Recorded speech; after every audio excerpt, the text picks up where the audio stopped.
Welcome to LOA Today. Walt Thiessen and life coach Joel Elston here. Today is Thursday, January the 24th, 2019.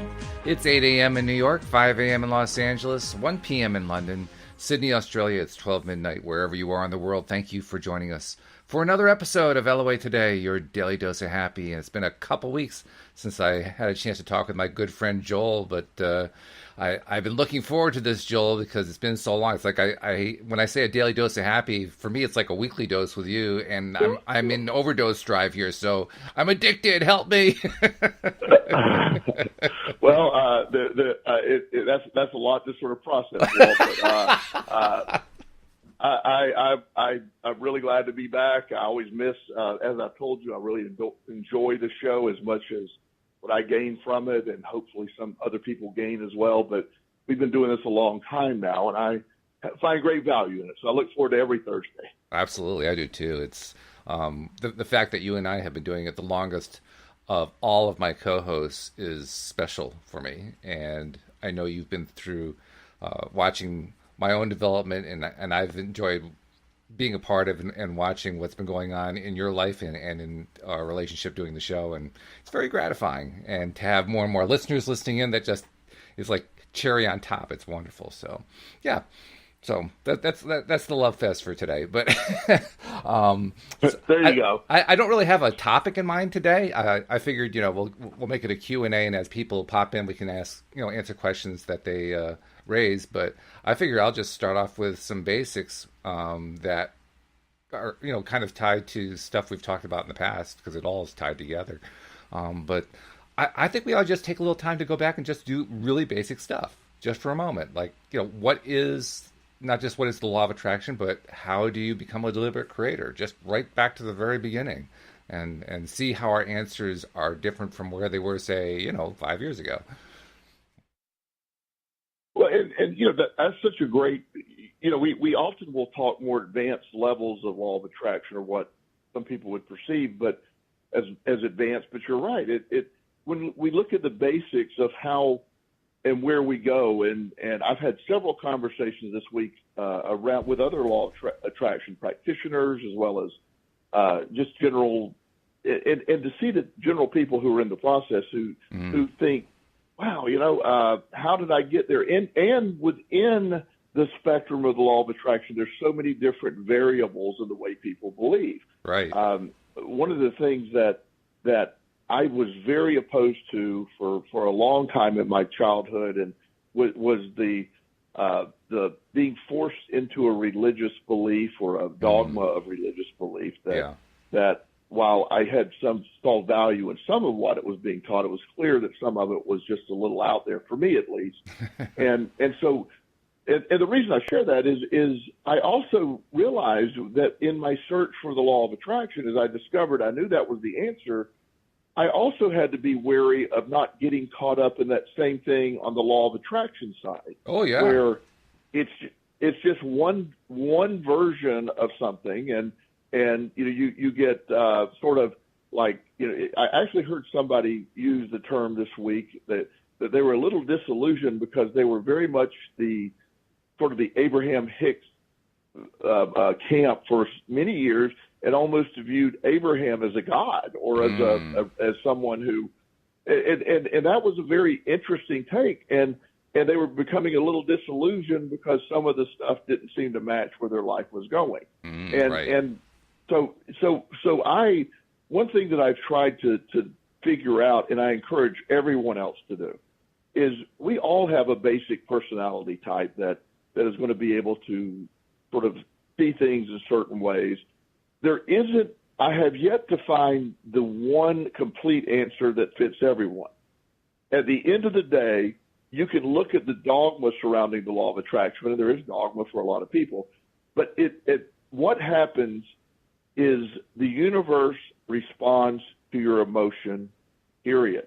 There's all kinds of manifestations of vision boards, and do you need to take action, or you just need to sit there? And you can argue the finer points, but the law of attraction simply responds to your emotions.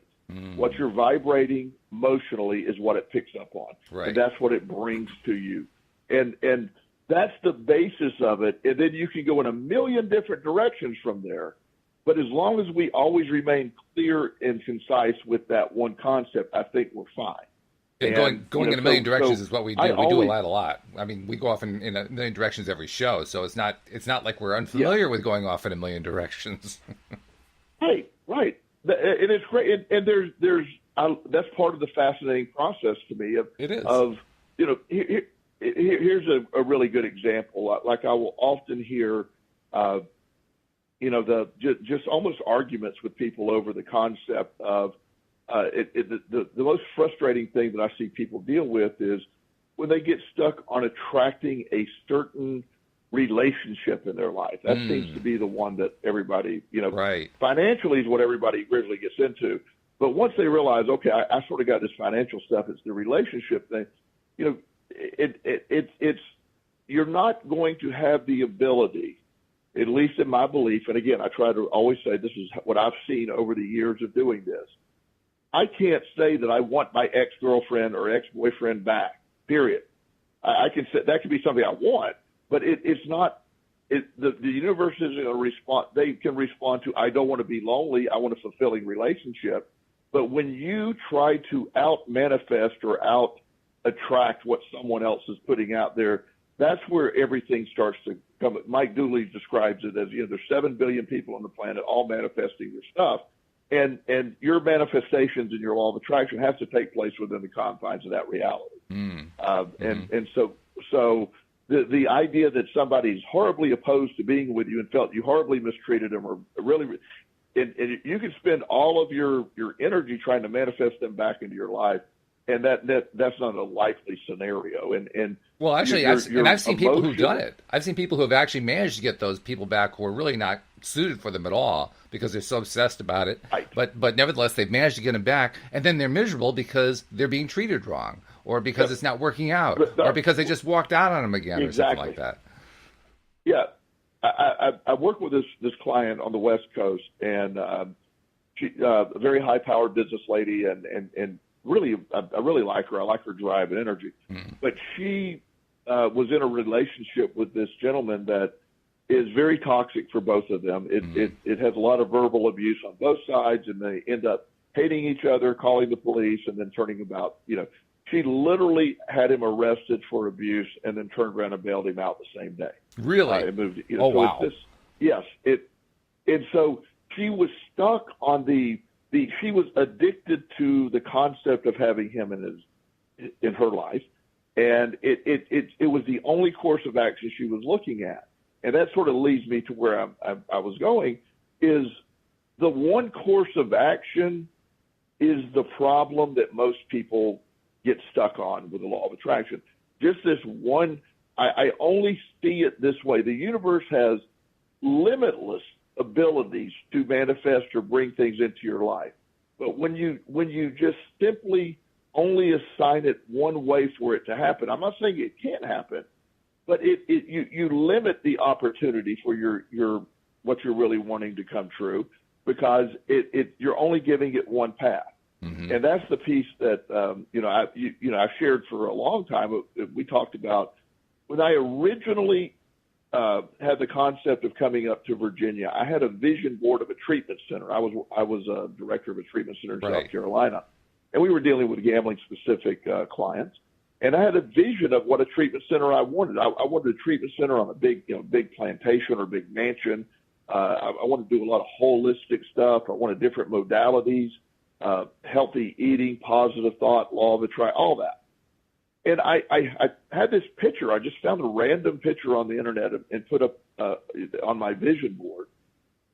The concept of treating gamblers, compulsive gamblers, in residential treatment is really difficult because the very nature of their addiction leaves them with no money. So financially, it was not a possible thing to do in my mind. I just couldn't imagine financially affording it. Right. Because the outflow of money versus what we'd be able to collect, and insurance doesn't generally cover the gambling addiction. Right. So, but I wanted it, and as you know, I manifested that. Now, it wasn't my treatment center, but I became director of that exact treatment center. Yeah. And while it wasn't the exact home, I promise you, you wouldn't be able to tell the difference in what that picture looked like in the home I ended up in. Wow. So, and I was director. I didn't start as I was like the gambling counselor. Then I moved into an operational director, and it was my program for 5 years. And so I brought that into my life. A very wealthy family had funded it, and then I moved on from that. But I did attract it. So I didn't get stuck on a course of action of I thought it would be my treatment center. I didn't think it would be in Virginia, but at the same time, that's what came along, and it's what I was able to bring about. We all do that, and that's the basic of the law of attraction to me, as we're trying to approach today, is figuring out what you're comfortable with, what your belief system does, and do not get into the argument of the stuff that doesn't matter in the law of attraction. Just Right. like religion, you can get way off on tangents and lose the entire point. Very true. Yeah. In fact, yesterday, Cindy Chavez and I, we've been doing an exploration of the works of Neville Goddard, and he has some really interesting takes on it. He has he's very scriptural in the way that he presents stuff. He himself is a very mystically religious Christian, but his take on the scriptures are quite different. It's not what you hear in church, so he interprets it completely differently from the way churches do. But nevertheless, there's that aspect to it. And yet, one of the most fascinating things that he presented was the idea of consciousness. And he doesn't actually present it specifically directly the way I'm about to describe it, but when you read it and you kind of peel the layers apart and understand what he's talking about, you realize that what I'm about to say is actually at the core of what he thinks. He talks about consciousness a lot. And for him, consciousness is not a single state. It is a series of states. And in fact, when we are stuck on somebody, I like the word that you use, you get stuck on somebody, or you get stuck on a thought process, or stuck on a situation, you just got to have that particular situation.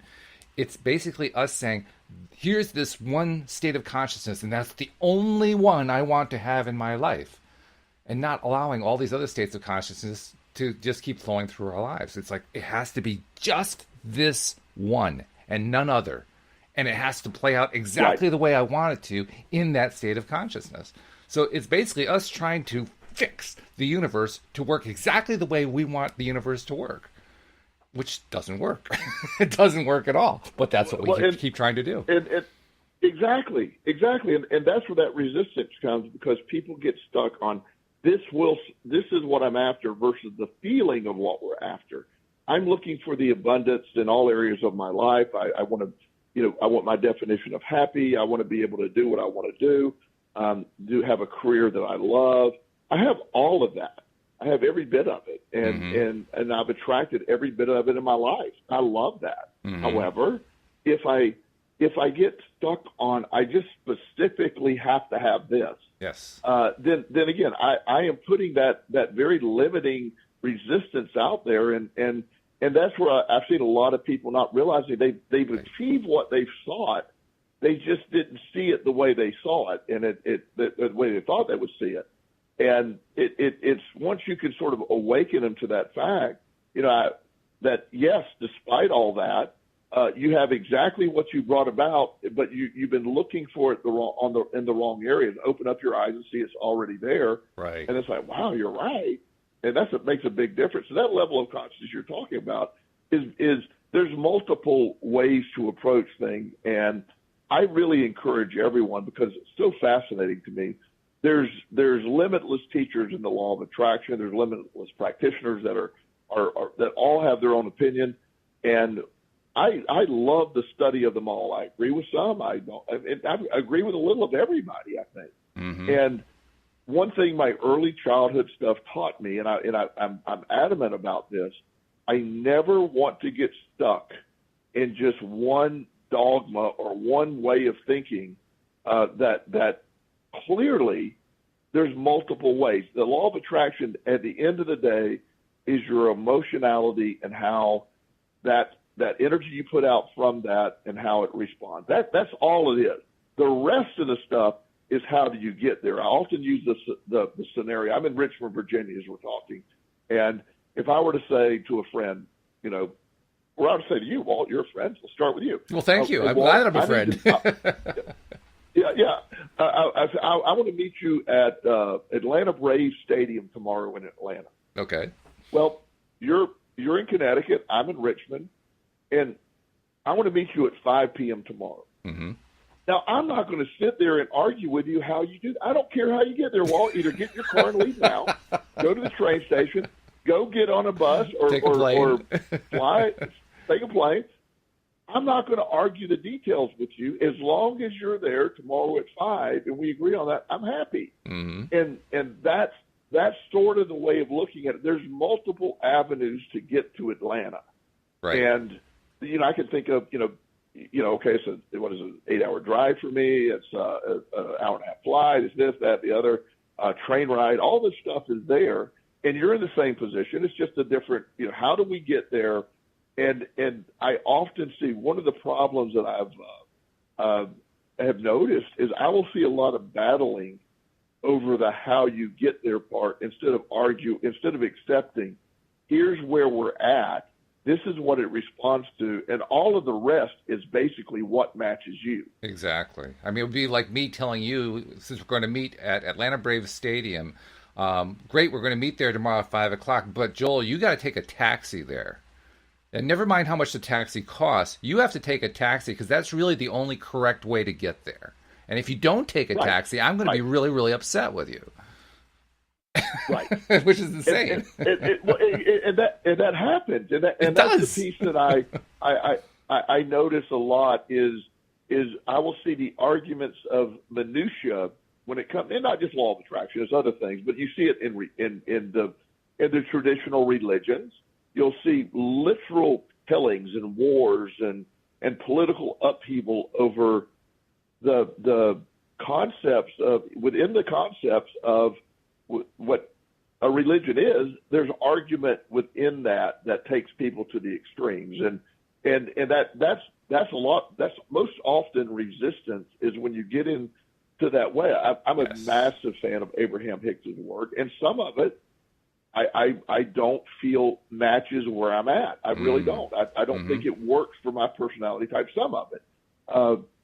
Whereas I'm a very action-oriented, I'm more of the, like Mike Dooley often speaks of stuff that I really like Mike Dooley's stuff. Yeah. Of you take action, you keep the overall concept loose.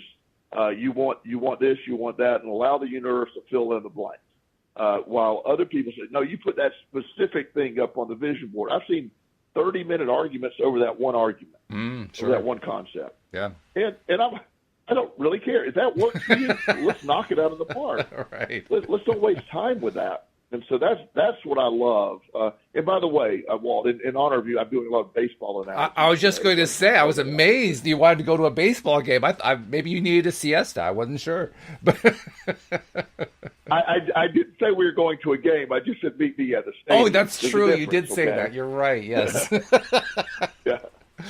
Hey, we've got a question from one of our loyal listeners in the audience, and the question actually ties in a little bit to what Cindy and I talked about yesterday with Neville Goddard, because like you said, I mean, I like to, and we here on the show like to go to a lot of different sources for information, and Neville was one of them.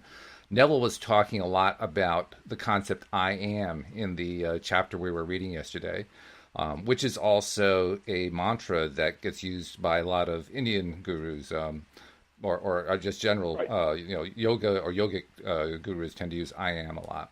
And Nasha was asking specifically, what does Neville Goddard mean by I am? What's his particular take on it? So I'm not going to ask you to explain what his particular take is, because I know you don't really follow Neville very much. But I will start off by having you say, what do you think is the value of I am as a mantra, as a thing to be telling yourself and believing in yourself, and then I'll try to give what I think is Neville's answer to the question. Okay, I appreciate it, because I was going to really have a rough time answering. Yeah, I know. You don't really you don't follow the Neville stuff very much, I know. Yeah. But I do concur with the concept of, I often use this in my private practice. There are no more, the most important statement you can ever make in your life is what follows the words I am. It is what you're programmed for. It is the subconscious programming of who you are. I am, what are you? When I ask that, I'll ask that, complete the sentence, I am. And whatever you say after that, there's nothing more important, because that's the subconscious programming. And the use of I am is a declaration to me of an attempt to do literally reframing the brain, reframing I am, and fill in that blank. It's so important. Because I think that the inner dialogue that we have all day, we all have an inner dialogue that's going on. And I'll throw crazy statistics out there, and none of these are proven. So before you fact check me, just email Walt at Absolutely, lona.net. that's right. Yeah, but anywhere between 40 and 81,000 thoughts we have in a day. People claim that's what the average person thinks in a day. And of those thoughts, the average person has 92% of the exact same thoughts of the day before. So you're thinking the same thing repetitively, or saying, when I say thoughts or inner dialogue, what we say to ourselves. And then within that, 90% of those are negative in nature or self-defeating in nature. So that inner dialogue, and we're programmed for that. We're programmed. There's vernaculars in our society that say, Murphy's Law, if it can't go wrong, it will go wrong, all this other stuff. So we're programmed into that, oh, wow, I can't believe that happened. So part of the reprogramming process starts with, who are you? In one of my huge arguments and one of my big disagreements with the 12-step programming for people in addiction, I think they do some good work in some areas. But when you force somebody to stand up and say, I am Joel and I'm an alcoholic, you are making a declaration of now. You're making a declaration of what you are at that point. And I think there is nothing more destructive that program does than that. It's a personal opinion. But I will say, because I'm a recovering compulsive gambler, I will say I am a former compulsive gambler in long-term recovery. That usually angers people, which, of course, you can imagine how much that upsets me. But about that much. yeah, exactly. But you get my point. So that's a long answer to, I don't know, what your feelings of I am or what Neville's feelings of I am. But to me, that is the single event that I look at daily. That what am I saying? What am I thinking? What is my reality? My reality starts with I am, and like today, I am grateful. I'm incredibly happy. I'm incredibly blessed. I have a lot of I ams that are incredibly positive. That's really good. Yeah, I like that. And actually, that's not all that far from what Neville talks about. Neville specifically uses the concept I am as a way of tuning into the inside of ourselves about our own consciousness. His consciousness is a really big concept for him. And the statement I am becomes a way of connecting into what I like to call my higher Walt, or IW, as I've been suggested by Alex King. I should call it my IW. But my IW is where I connect into source, to what people call God or source energy or the universe or whatever. It's where I connect into all of the energy that connects us all together. And that conscious statement, I am, is a way of me being in that stream and connecting to how I am in that stream. So I am becomes the basis for everything I want to attract in my life, and everything that I want to live in life, and everything that I want to be in life. It becomes the focal point for all of that. So he suggests using I am as your first place to start from when you want to bring something into your life. And he has a very specific process that is similar to the Abraham process in terms of attracting stuff. He actually kind of fuses a couple of the concepts together.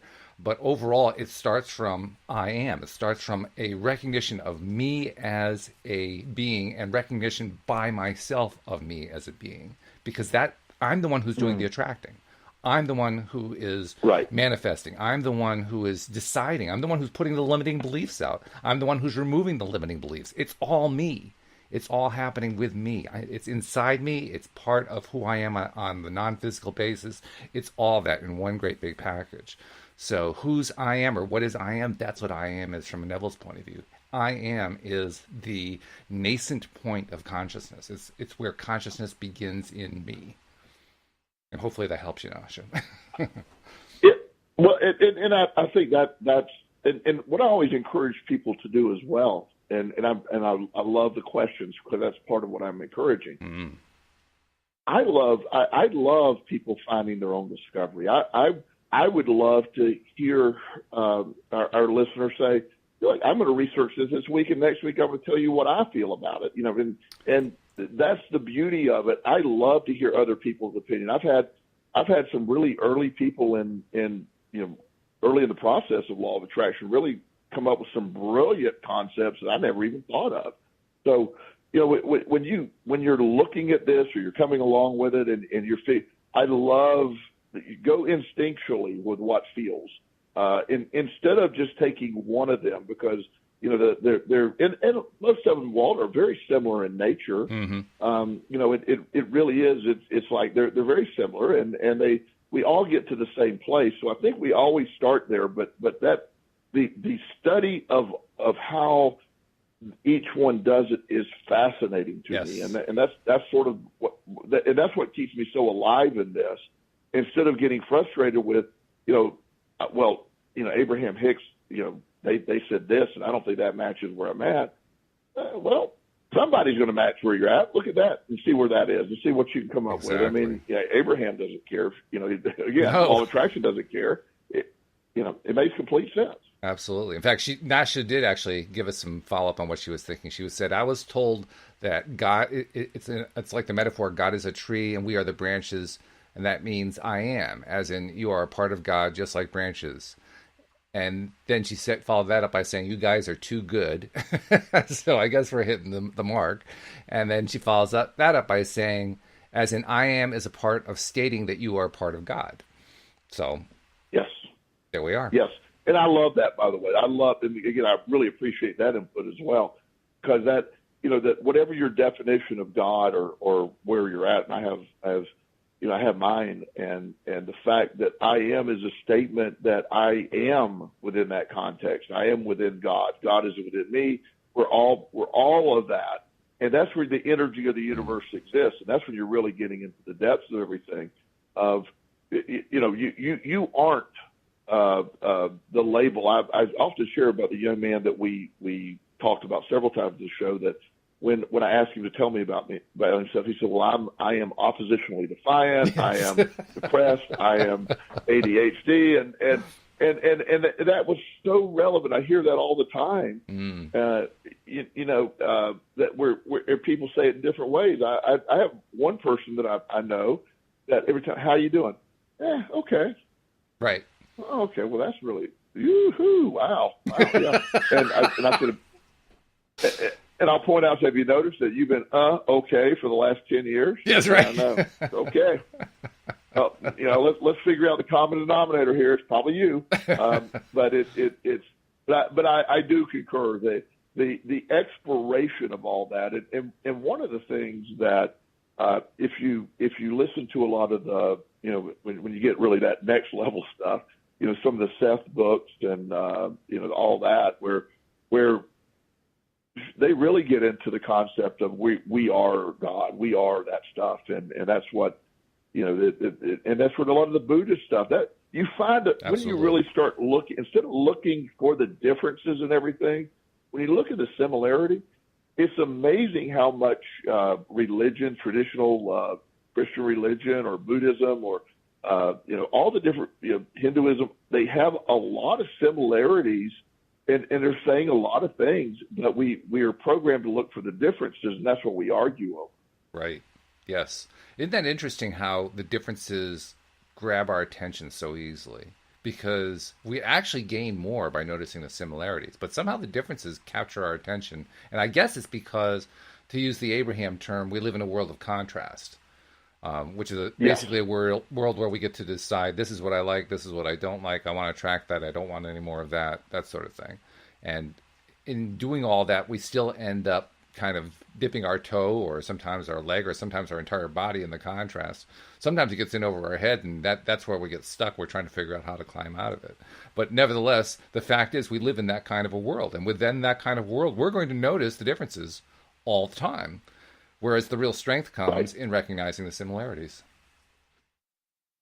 Well, and we have one of the things when I've been director of several residential treatment centers over the years, and in a capacity of managing a bunch of different people. And one of the things that has always amazed me is, everywhere I go, everywhere I work, I'm required to do evaluations of my employees.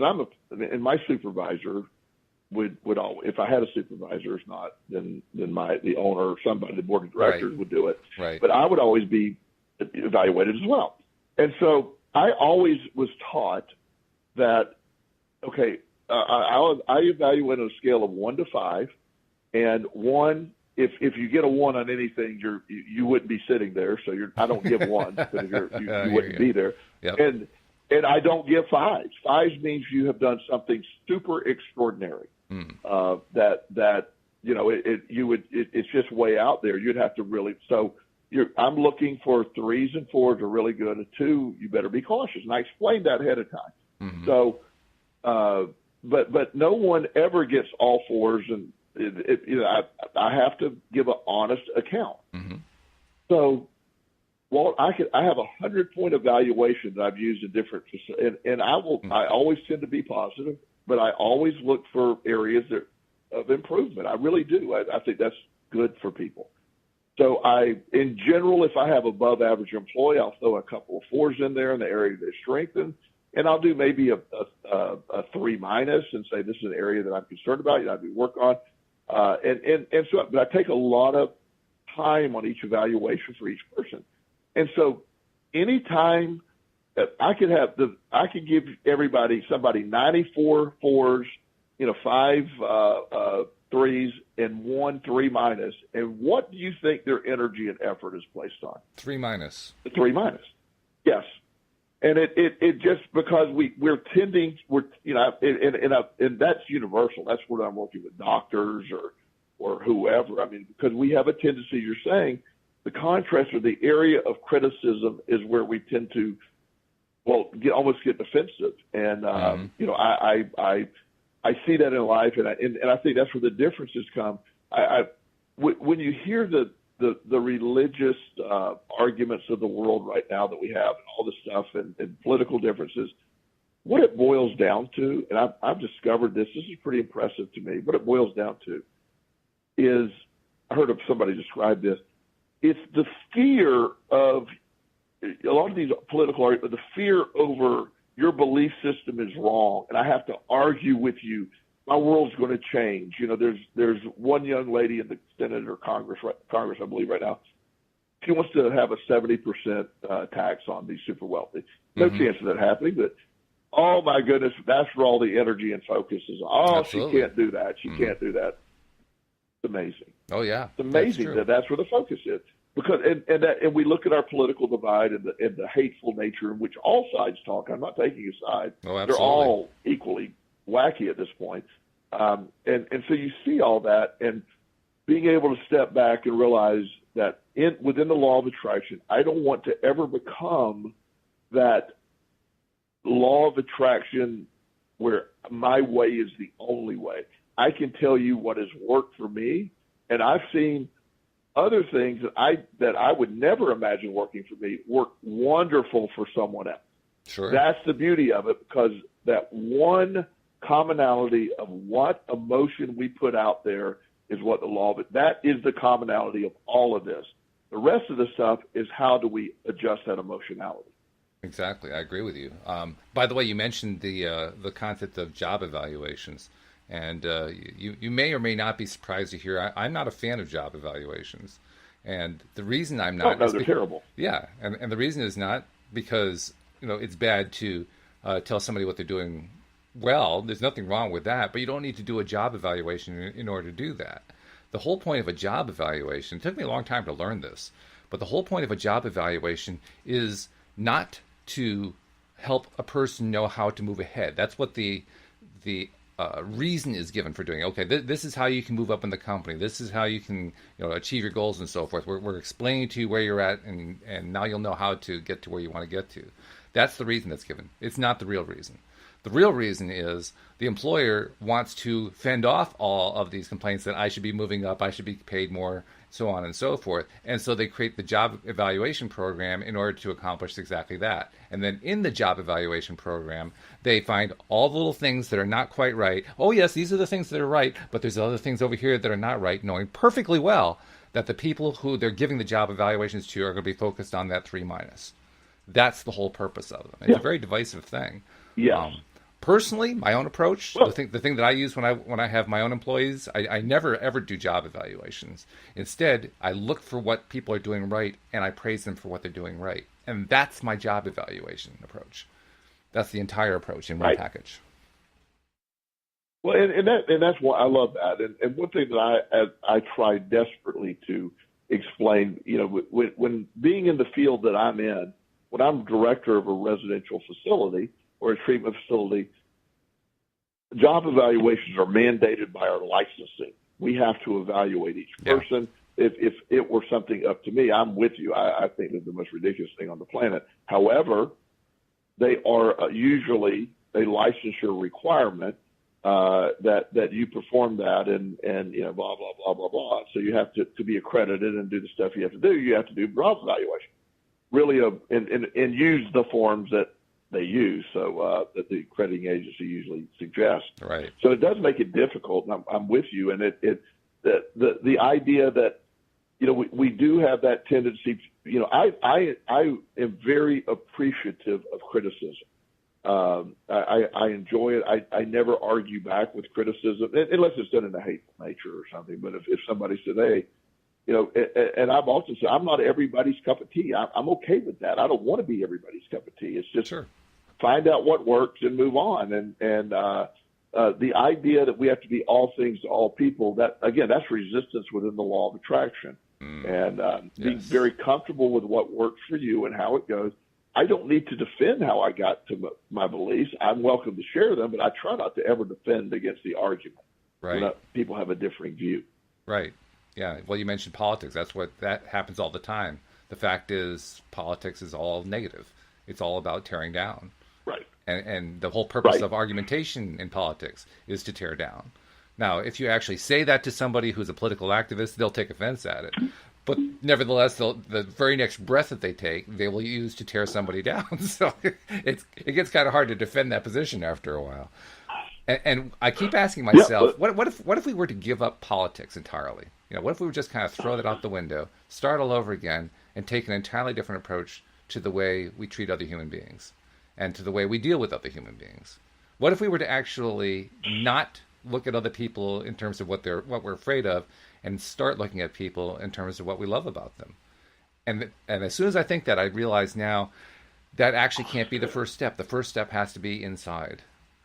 And that ties back to what we were talking about with Nasha. It has to start with that I am. It has to be a positive affirmation of ourselves in order to even get to the point where we can be reaching out to other people and telling them that we love them too, or that we appreciate what they're doing, or we think that this particular thing they're doing is a terrific thing, or whatever.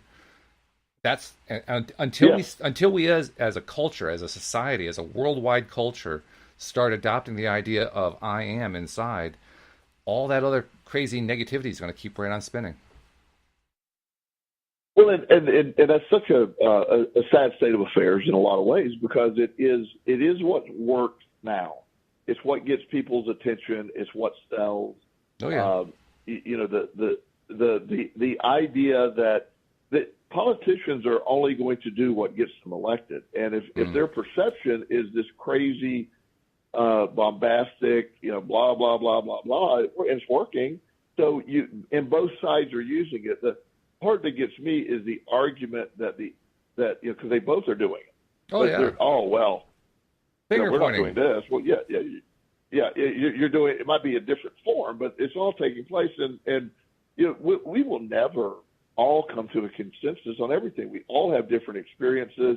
The view of the world from the window out of my office in Richmond, Virginia, is a different view than, I'm in a really, nice area with, a lot of green, right near a lot of doctor offices and a hospital. And so, I'm in a really nice area but yet you go 5 miles down toward, a different part of town and they have a different view. Right. And both literally and, and suggestively, it's sort of like, yes, they get to see and that's what we're looking at. Your filter, your lens that you view the world through determines a lot. And I always try to get people to say you're in charge of that lens. And that's what people don't understand. And when you can figure out, I can adjust how I'm looking through that lens and, focus on my stuff. Let me be, and then fill in the blank and then live that instead of worrying about, it often gets into, well, I am this, instead of putting a period there, I am, and then you are. And then I try to label somebody else because they're not what I am. And it's not just politics. I mean, you mentioned relationships before and how people can get very fixated on having one particular kind of relationship. Well, that's also a function of I am, or more precisely, lack of I am. Because that's how many times, I mean, you get this all the time as a life coach. How many times do you end up with somebody in your office, you're trying to help them through some sort of relationship issue, and at some point in the conversation about that relationship issue, the finger pointing starts? I mean, that's like every day for you, isn't it? Every hour. Oh, it is that's the hardest part to undo. When I have a family that has a lot of dysfunction with addiction or whatever, one of the most fascinating concepts is if I were thinking, because I bill per hour per session and all that, and right. I could make a lot more money by just sitting there and letting them argue and point fingers and blame. I can stir that. I could sit there for 8 hours a day with one family and just check, and do that because that is the pervasive thing. Well, do you remember when you said this, or when I was 16, you did this, and you told me to do this, that created it, and then and I responded to that, and you're like, oh my God, and it's so rehearsed and they don't hear each other because it's been such a dialogue for so long. And you're exactly right. It is the lack of communication that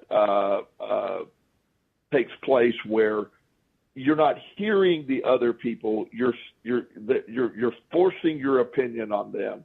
And again, I have several professional athletes that I work with.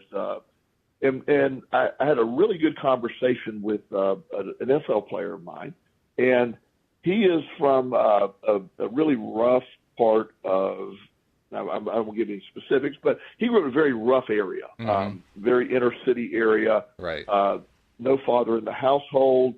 6 of his 10 best friends were killed by the time he was 16. Oh boy. So obviously, a very, very rough environment. Yeah. He literally has seen police officers plant guns and do these things and really, do a lot of inappropriate stuff. Right. So when he kneels during the national anthem, and I'm not taking a side here, I'm just stating his belief. Yeah. When he kneels for the national anthem, he doesn't understand why everybody gets so upset because he said, I'm not kneeling against people that have fought in war. I'm kneeling against the inequity of minorities in some of these big cities. That's what I'm trying to draw attention to that. And I said, and I hear you, and I acknowledge that. And I said, but can you hear the other side of that? Not taking a side of what's right. I said, well, there's people in the stands whose family have died for the representation of that flag, and they're viewing your kneeling, and they're viewing your disrespecting what their loved ones sacrificed. He goes, that's not the case. I said, I know it's not, but that's not what they're picking up on, the perceptions. And if everybody could listen to the other side, yes, and understand what they're trying to say, it would make more sense. But neither side could hear the other side because they're too busy stating their position, and too busy pointing the fingers. And again, I'm not taking any stance on that. I'm just simply saying the basis of, and that's an example politically where we get in the middle of minutia. Oh yeah. That if you really understood what this young man went through as a child, you could say, wow, I didn't grow up where I had the security or safety where the people in my community are supporting. So yes, he wants to make that statement. So it's a very complex thing that you see that all the time, Walt, and that's where I happen to believe that we're all basically pretty decent people in the beginning, and life happens, and you develop these things over time, and it draws us further apart, drives us further apart, and then when the political environment is screaming and yelling and then making this something that it's not, we're getting further and further apart when that's allowed to happen, and that's where that I am process is so incredibly awesome, because if we could break it back down to I am good, I am loving, I am this person, I am a law of attraction practitioner, whatever you want to fill in the blank, instead of what you are. I don't need to label you anymore. I can just fix me. Yeah, absolutely. In fact, thinking about families are a place where there's often a great deal of dysfunction, a great deal of abuse and so forth. And again, like you said, you could spend 8 hours a day collecting from, just watching families point the fingers at each other all day long. As that finger pointing happens, like you said, it's like the other side has heard all the finger pointing arguments so many times they just kind of blank it all out. So you have two parties, two sides that are pointing fingers at each other and screaming stuff at each other, and neither side hears what the other side has to say, what they feel. It almost becomes like a pain contest. My pain is worse than your pain, and you disrespect me if you don't like my pain. And the other person saying, well, no, my pain is worse than your pain. You disrespect me if you don't love my pain. And so it's a pain contest. Like, who has the greater amount of pain here? I do. No, I do. No, I do. I have more pain than you. No, you don't. I have much more pain than you have. All that kind of stuff. It's crazy. But that's what we do. I literally have had a family almost say, you almost nailed the dialogue at every family meeting I have at some point. But I had one young man stand up, very frustrated. He goes, I'm the victim here. Mm-hmm. And his mother stands up and goes, oh, hell no, you're not. I'm the victim here. And I said, oh, my goodness. I stopped him. I go, so the winner is the victim? Yeah. I said, wow. So you're now and it was such a baffling statement to see them. It was amazing, Walt, to see that, Mm-hmm. And they were just so passionate about being the victim, or, it's like, why is that winning? I don't understand why that's winning. I think it makes no sense. That's not winning. It doesn't really make sense. It makes sense on one really dysfunctional level, and that is the only thing I have right now is pain. The only thing I have right now is frustration. That's the emotional state that I'm in. So I'm going to tout that, which is not healthy, and it's certainly not in alignment with what your inner being is saying. Your inner being is saying, no, feel good. This is supposed to be an enjoyable experience, being alive. But when you're angry, when you're frustrated, you're not in that mindset. So, by God, if you're angry, if you're frustrated, if you're depressed, you're going to use it. Heck, turn it into a weapon if you can, because that way you can get what little amount of energy from somebody else that you can get. And any amount of energy is better than none at all. So, that's kind of what the mindset is.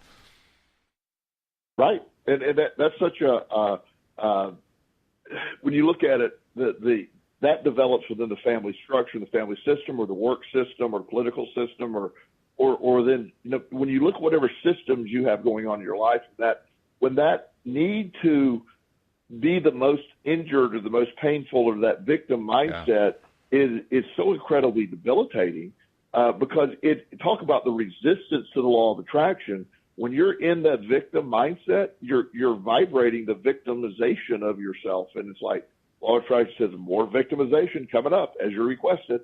It's just more, and that's to me, everything that I look at. One of the things I look at, I see nothing more debilitating than the victim mindset, and it's very sad. And the idea that we are our own solution. We are our remedy. Our perspective is in our control. My emotions are. I have the ability to control how I'm viewing things, how I respond to it,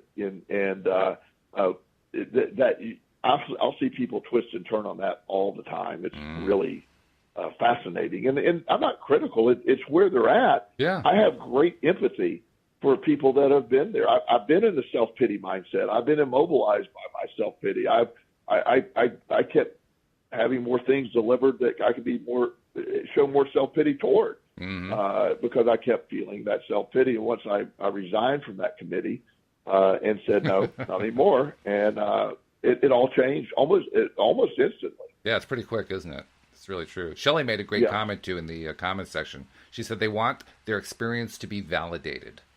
And that's true, I think. Yes. They want it to be validated. I am the most pained person. I am the most injured. I am the greatest victim. I am the person who has been harmed the most. I want that validated. That's really true. Yes.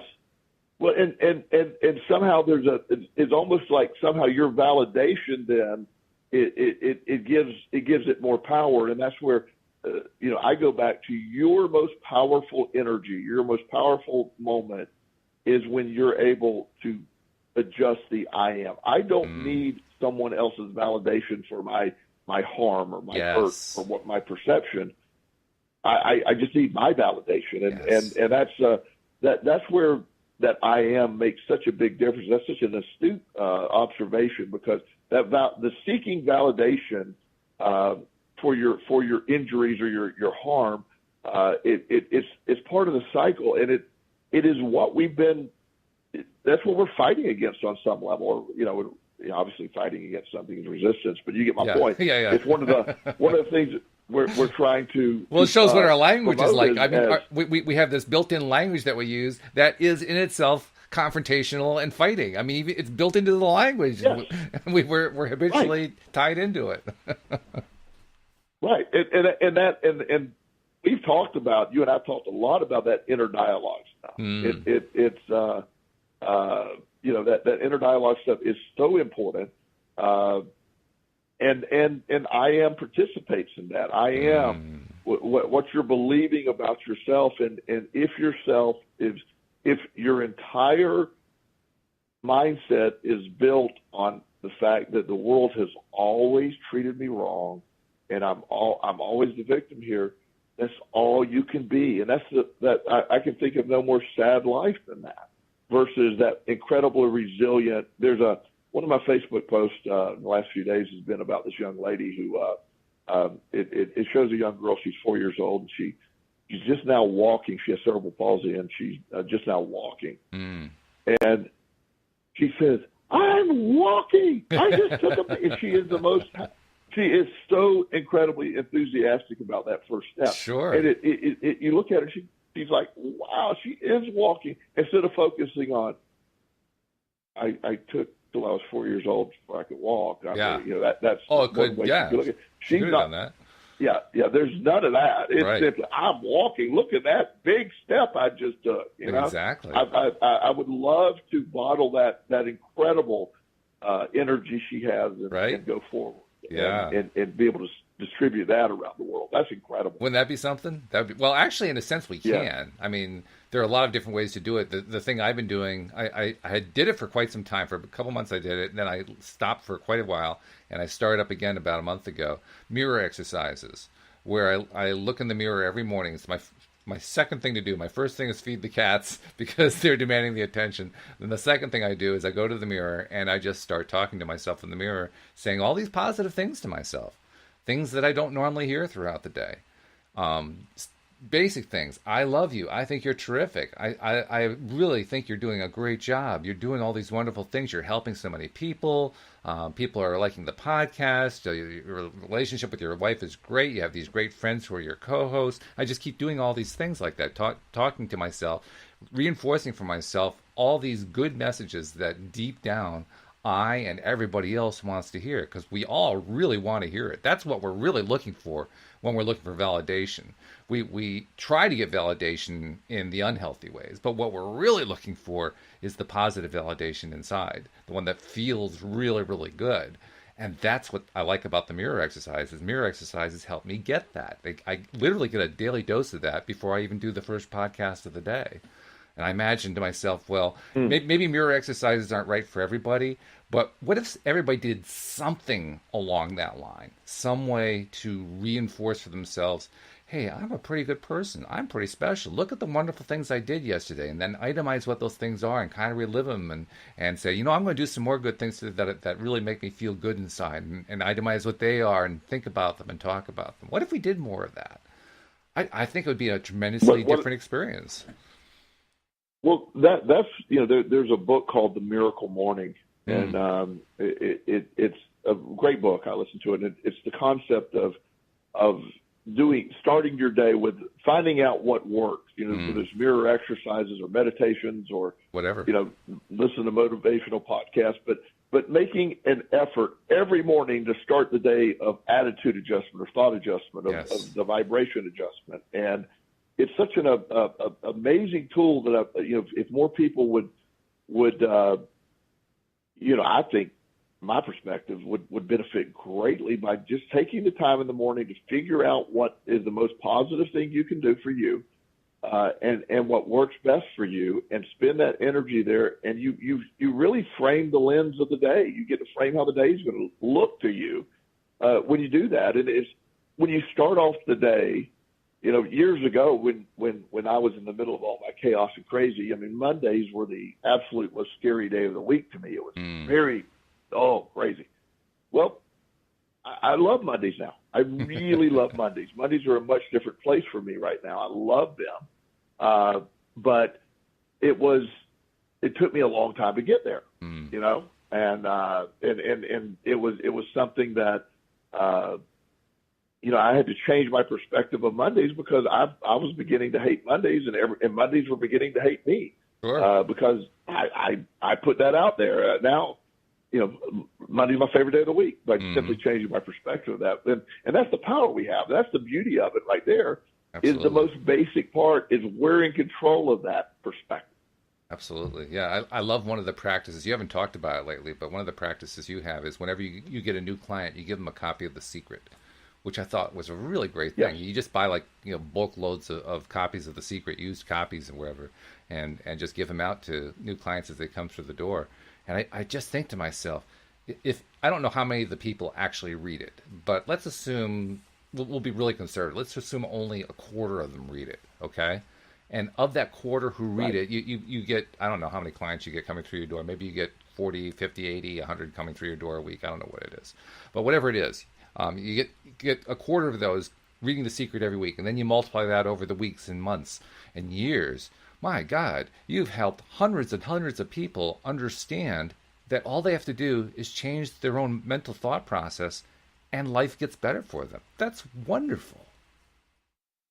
I order, like I get used copies tons of times, and I don't have great accounting systems for this, but just the email stuff that I have in place that I can figure out. I have purchased and over 2,000 used copies of The Secret in the last 5 years. Oh my God! Yeah, and I have 7 of them at my office now. So using some basic math, that's a lot of books. Yes. And within that, and as we talk, I always caution people, always tell people, read it. There's never been a better opening, beginning, introductory concept to the law of attraction. Mm-hmm. It is the best document for that. Mm-hmm. It is not the most comprehensive, nope. And I don't agree with some areas of it a lot of times. I think it focuses on some wrong things. But so if you're looking for a critical review, but I still think I would no more hand someone a copy of Abraham Hicks's Law of Attraction as their first introduction. They would run. It's a great book. I love it. It's amazing. But it's so far out there for that first The Secret is the gateway. It's the AOL of the internet years ago. It's the gateway to the internet. I love It frames it up enough where it's a palatable thing. I have somebody that heard one of our podcasts and never thought about law attraction, and downloaded a copy of Jane Roberts' Seth Speaks. Oh boy! And wrote me and said, "You're crazy." Yes. I said, "Well, if you start with that one, I am." Yes. Yes, right. Yes, that's not. Yeah, I mean that's way out there. Oh yeah. And that's not something that most people are going to gravitate toward in the beginning. Right. But the secret is, and so that's the beauty of it. It's like we change that one book at a time, and a lot of people say, "Do you want this book back?" And I go, "No, I want you to give it to somebody else when you're done." Oh, nice. I like that. Yeah, and just keep passing around, because I do think that message is that's what Rhonda's job was. I think Right. to introduce us to this concept, and I just cannot imagine a better way of doing it. I'm so impressed with what she came up with, the perfect introductory to the law of attraction, and it's her mission. It's who she is. I am. That's who she is. That's very good. Well, that's a great note to end on. Unfortunately, we're kind of over time here, but as usual, this has been fabulous. Thank you for spending the time, and I look forward to talking to you again next week. All right, Walt, thank you. All right, we'll see you all next time here on LOA Today. Goodbye, everybody.